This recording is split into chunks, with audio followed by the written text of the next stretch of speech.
We're back. Hi, folks. Hey guys, long time no see. A very long time. Very long time. This is Lisa Bailey, Gordon Bailey. and together we are The Bailey Bailey View. Welcome, welcome, welcome. So, for those of you that have watched any of our videos previously, thank you. Thank you so much. That includes the haters. We've gotten a few hate notes, and that's okay. That's okay. Happy to provide fodder because I'm really thrilled to engage in any of your comments. Well, there's no shortage of issues that need to be openly talked about and put on the table for dissecting. And let's get to the truth. Let's be accurate. Let's have the dialogue that engages everyone. Right. And today we're going to talk a little bit about very heavy subject, but it's no-knock warrants. Ooh. That's a serious practice by law enforcement agencies around the country. Some 20,000 to 80,000, I'm quoting what I saw on the internet today, 20 to 80,000 no-knock warrants are issued annually in the United States. That's kind of frightening. Well, so there was a no-knock warrant issued for a young man here in Las Vegas. It was issued improperly. They were at the wrong address. It wasn't actually for him. And they ended up banging in the door. No knock means you don't knock and say, police, open up. You just go in. They went in the middle of the night. Isaiah Williams was asleep on the couch. That's where he was sleeping. That was his bed. He had a weapon that was registered to him. He had a legal firearm. And because an intruder walks into your house, what do? He shot at them, and then they leveled 23 shots into this young, innocent black man. Executed him. So no-knock warrants also executed a young man by the name of Amir Loche in Minneapolis on Wednesday. This is what killed Breonna Taylor in Louisville, 2.5 years ago. So 2 years ago. So what's happening, Minneapolis has actually suspended their no-knock warrants, which they should. And people ask, well, what did Isaiah do? As if that should even be the question. He hadn't committed a crime worthy of execution. That's not following the reasonable actions of a law enforcement community. A police officer is not a judge, a jury, and an executioner. Well, and I'll even go one further. He didn't commit a crime at all. They were at the wrong house. So this no-knock warrant, they just executed this young man for nothing. And do you know what happened to the police officers involved? I will give you their names. 5 of them. They are now on paid time off, administrative leave, basically a paid vacation. Let's just go deal with that. Come on, guys. And I'm going to give you the names of the officers because you should know them. Here in Las Vegas? Here in Las Vegas. I'm going to tell you.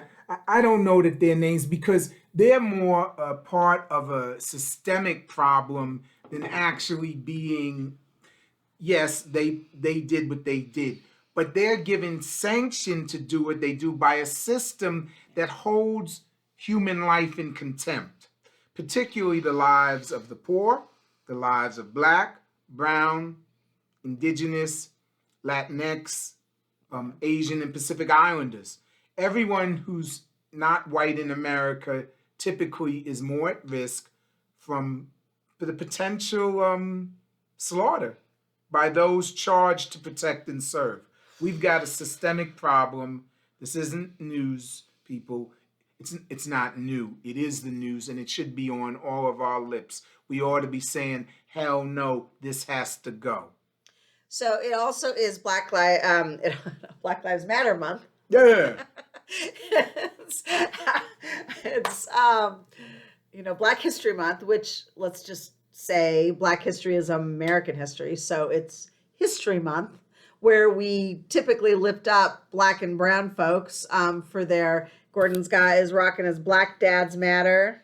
I've got Ida, Maya, Fannie, Lou, Harriet, and Sojourner. Ooh, So that's a bad one. yeah, I just wanted to represent and say this is who we're bringing with us into these discussions today. And Gordon mentioned the system, right? We all know that white supremacy is a system. So yes, well, we're all complicit in it in one way or another, quite frankly.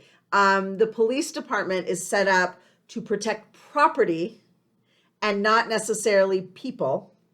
And so these police officers, whose 5 names I do have on my phone, I'm happy to read them to you, but we're not going to do that today, but I probably at the end I will. But anyway, I think it's important to name it, right? I think it's important to say and yes, they are as much victims. And here's the issue for me. They are as much victims of this white supremacy. The racists are victims of white supremacy. I know that sounds... Who issued the no-knock warrant? Judge. There are judges that need to be held accountable. Yeah. And this is the thing. I have his name too. Some places judges are elected for various positions. Some places they are appointed.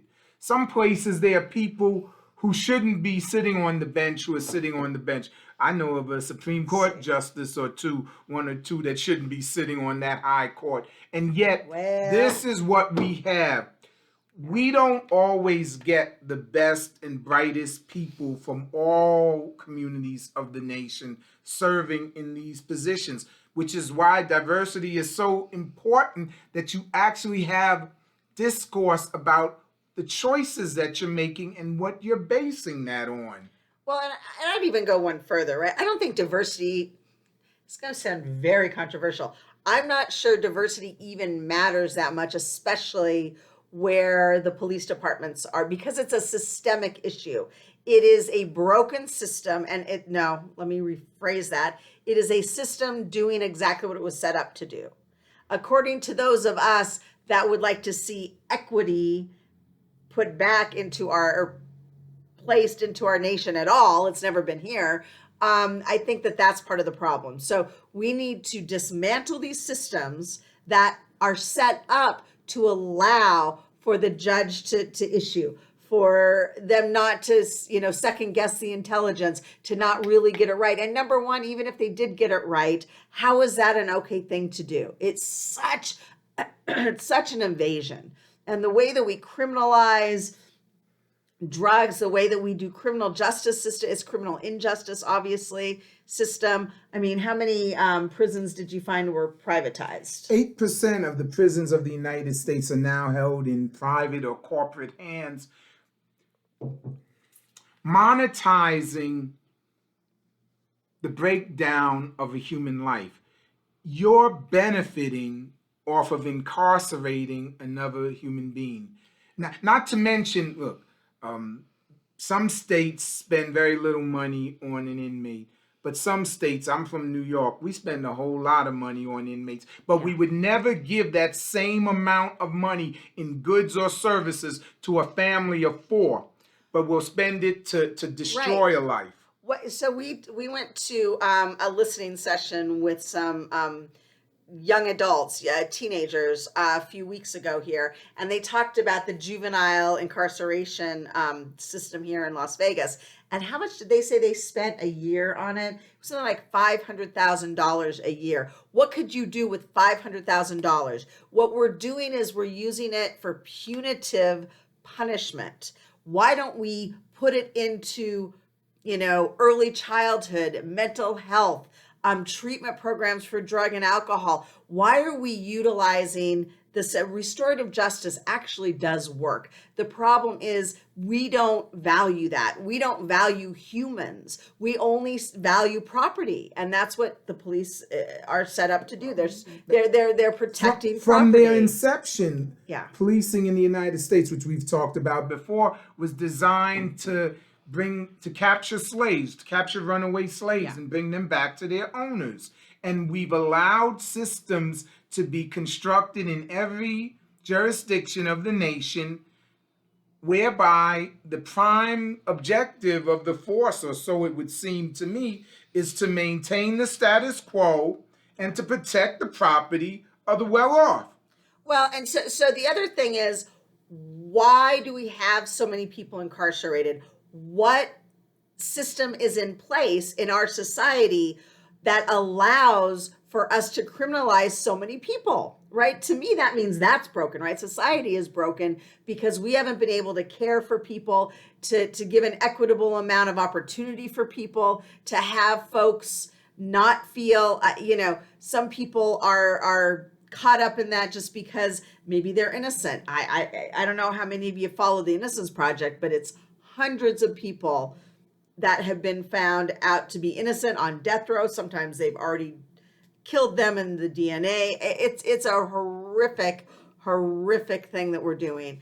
And so I think that if we talk about the restorative justice, if we talk about, I'm not talking about dismantling a system and not having something to put it back into place, right? I'm talking about, what do we replace our jails with? I am an abolitionist. I believe that we should not have jails. And people are, well, what do we do with? Okay, let's talk about that. Let's ask those questions. Let's discuss what it means for us not to have an prison industrial complex world. Kindergarten to jail pipeline. School to prison pipeline. Having worked in inner city schools in multiple jurisdictions, I've been appalled at what I've seen passing for an education given to these children who don't have the brightest horizons on their mind. Every child in this country ought to believe that they can advance to the zenith of their potential, but that's not the reality. Here, we throw away people. We know that by the third grade, the standardized test scores are going to tell many of the states of the nation how many prison beds they need. You've thrown away lives for far too long, and we've got to devise a system that will embrace the reality that all lives matter. I would love not to have to say Black Lives Matter, because I say Black Lives Matter because y'all keep killing Black people as if we don't matter. But the reality is that I want a world made more perfect by compassion and love for everybody. Well, and what are the things that we're holding up? What are the things that we value, right? As a society, it's clearly not compassion, right? It's clearly not restorative justice. It's not restorative justice either, right? If somebody, I don't know how many of y'all out there are parents, right? As a parent, if your child does something, you try and go, ooh, what happened? What was I responsible for in creating a system where this child just misbehaved, and why did that happen? And you do a whole deep dive, right? Maybe you do. I did. Maybe you don't. I did that with my child. I'm still doing it. He's 24. I'm still going, what did I do? Why didn't I do, right? So we don't do that with children in this country. We throw away, Gordon said, the Black and brown young children. We make them much older. We don't allow young Black girls to be young Black girls. We over-sexualize them. We criminalize the young Black men.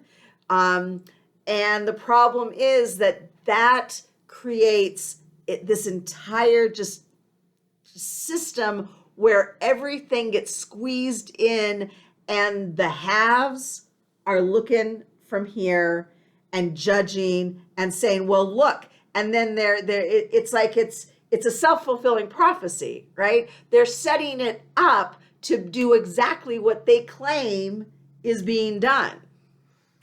This nation, while only being 4.2% of the world's population, currently houses more than 20% of the world's inmates. 20%. Approximately half of those people are Black. Another 30% of them are brown. And then the other larger population is the white American populace. But what kind of people hold 2 million people in jail?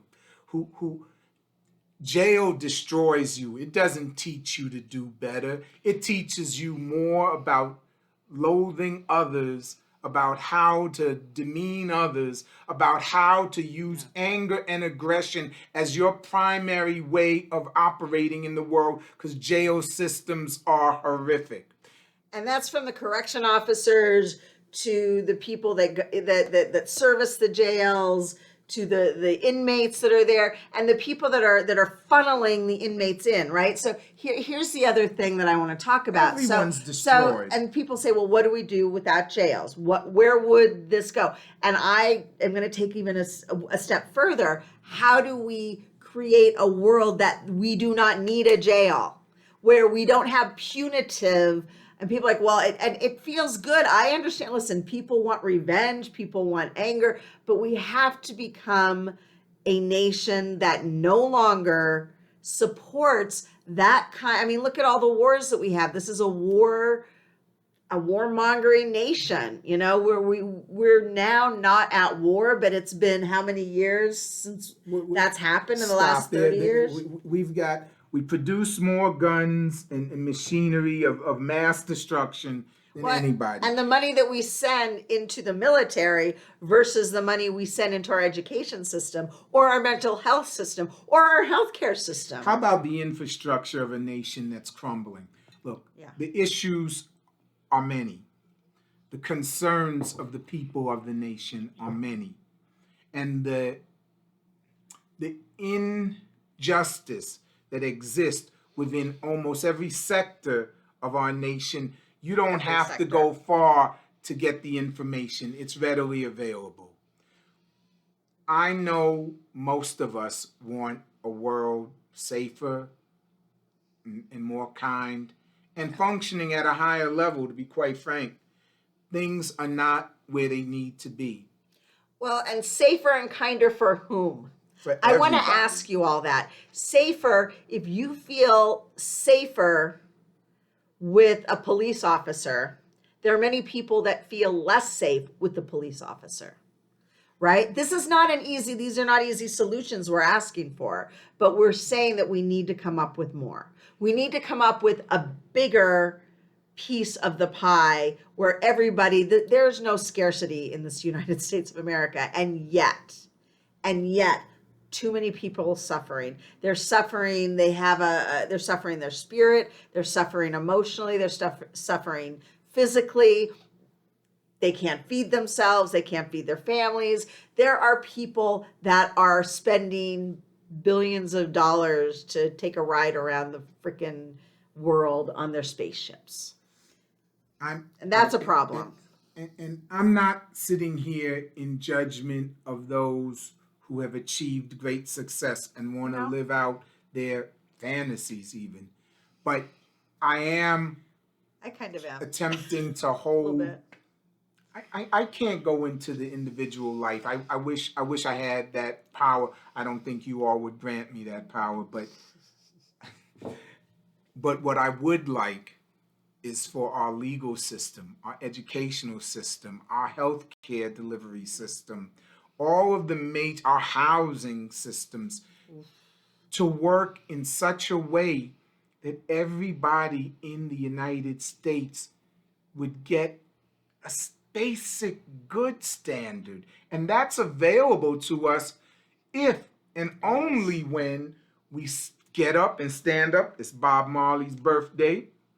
Happy heavenly birthday, Sir Bob. Get up and stand up for your rights. Get engaged with your community. Show up to the board meetings at the schools and the community board meetings. Volunteer if you can. Please, people, our world needs you. Our nation needs you. This Las Vegas community needs more people to get up and stand up and do what's right. There are lots of people doing that. Okay, there are lots of people doing that. So in New York City, there's a no new jails. Here, we've got, Make It Work Nevada. We've got no racism in schools, hashtag 1865. We've got mass liberation. We've got more than a hashtag. We've got get out the state. We've got people here in Nevada that are really working hard to try and make this world a better place.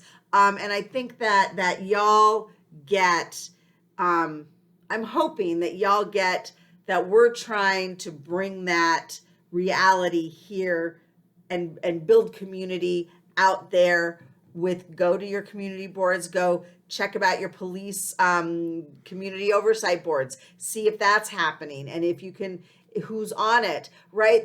Take a look and see who is suffering in your community and why. And when the solutions are made, who are the solutions made for? And I'm going to say this with all the love I have in my heart. I really mean this. There may need to be a little discomfort, especially for those of you that look like me. There may need to be a little discomfort. No, I'm gonna say something beyond a little discomfort. Here's what my beautiful Wesley Theological Seminary taught me. Beautiful Methodist Seminary. Comfort the afflicted and afflict the comfortable. And by that, I don't mean I want to beat you, I want to starve you, I want you to be homeless or to go through some heinous life experience. But what I want you to do is I want you to engage with people you're not usually proximate with. I want you to learn about others who don't look like you. I want you to volunteer if you have the kind of compassionate heart that I do believe exists within you, to get out there and volunteer and help build a better land.